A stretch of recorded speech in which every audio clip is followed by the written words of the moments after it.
in some ways, this approach, which is for a specific project, is quite different to tweeting or doing Facebook for an organisation. You're really engaging with people who might turn up at your site tomorrow, who you might have spoken to yesterday.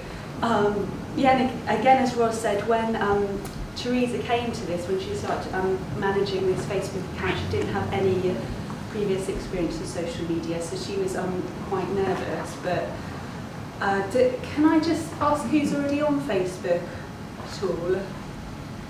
So most 70%.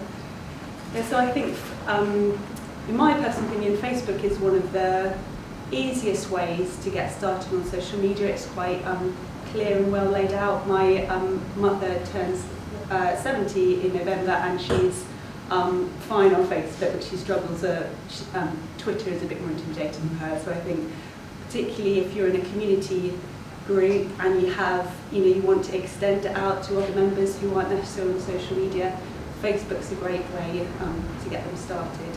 And it's one of those things like driving a car, riding a bike. If you get involved and do it a few times, you'll suddenly feel like, oh, this is easy, I know how to do this. Whereas when you see it for the first time, it might look a bit intimidating.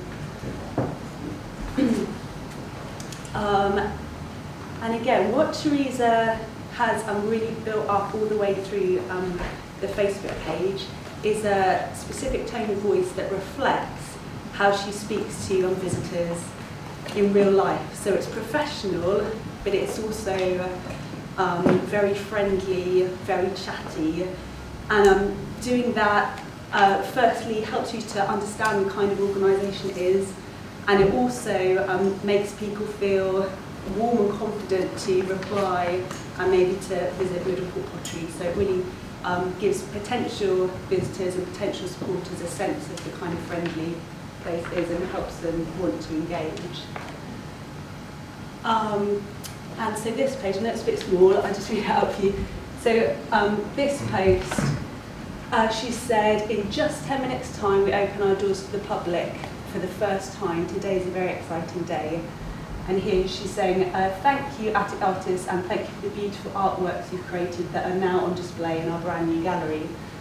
So the great thing about Facebook, as well as it being a completely free way for you to interact with a wide group of people, it's also media. So you can update people on what's happening in your project right now, and that helps them to feel very engaged. It also helps them to feel a sense of ownership, a sense of, in some level, actually being there at the time, which yeah, is obviously great for helping people to take part of your project. And yeah, often with we found with Middleport Pottery, because a lot of people who are on Facebook are quite local, they might have visited, they might already have a vested interest in that project, or maybe a vested interest in a competing project. People are quite happy to go on and make a comment. And again, in social media, because possibly because you're one step removed from face-to-face conversation, people can sometimes be a bit bolder in what they say. So it's always great to respond to all positive comments, so people feel encouraged and people feel engaged.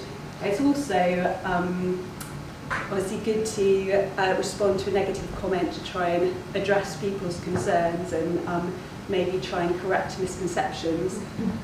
And again, you yourself, if it's your project, you obviously feel very strongly about this project, so it's good to give yourself time before responding so you can think about your response rather than batting off what you might really want to say straight back to someone.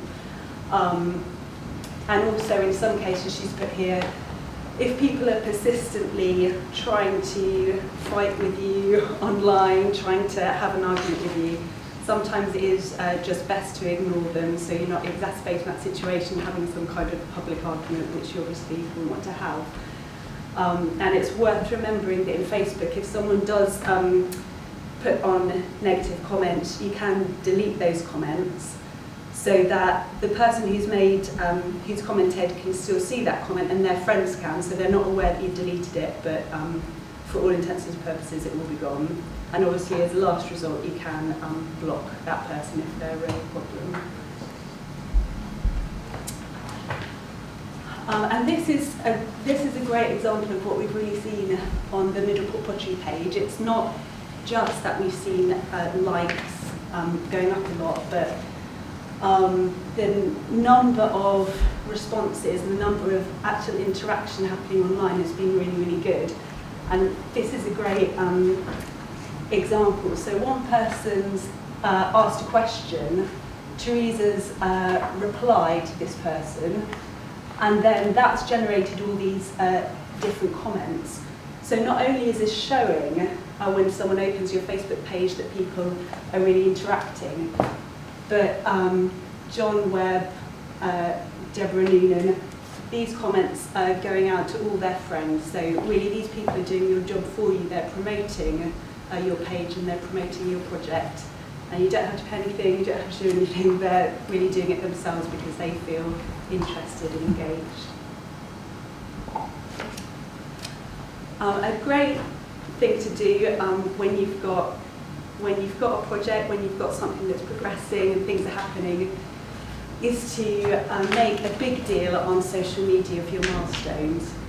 So really you're again giving kind of up to the minute information, and you're also sharing your successes with the people who are supporting you online. So you're really kind of giving the credit, part of the credit, to the people who are supporting you and following you. So in this case, this is Darren, who's one of the site managers at Middleport Pottery. This is quite an early milestone. The page has got hundreds of likes now, but at this stage there are only 100 people following, and yet they made a really big point of saying, thank you for following us, you've given us this support, and we're really pleased to reach this milestone and we want to share it with you. So this page, Stoke-on-Trent Duck, it's a Facebook page which really consolidates lots of local news. So a lot of people in Stoke-on-Trent check this Facebook page regularly so they can just have a quick catch-up on all the news and what's happening. And what Teresa did here is she made contact with the people who run this page, and she basically explained the project to them and asked them to help support her by posting something on their page or allowing her to post on their page. And as you can see, Stoke-on-Trent Duck has got over 8,000 followers.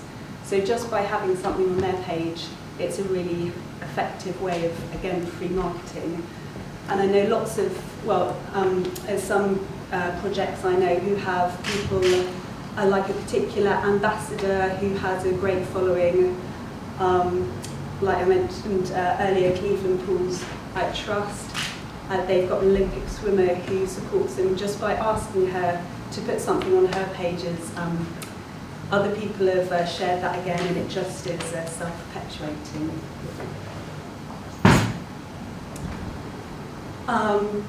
Another great way of getting people to engage is possibly asking a question, asking people's opinion about something to do with the project. Or here what Teresa's done is she's run a competition on Facebook. So the concept is to ask people to share a picture, and by sharing this picture, people are automatically entered into a prize draw to win a suite of Middleport Pottery souvenirs.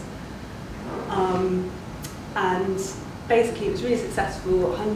Over 165 people shared it and were entered into the prize draw, and that obviously meant that all their friends, all their contacts saw this picture, saw the link to the Middleport Pottery page, and so the word about that has just really spread.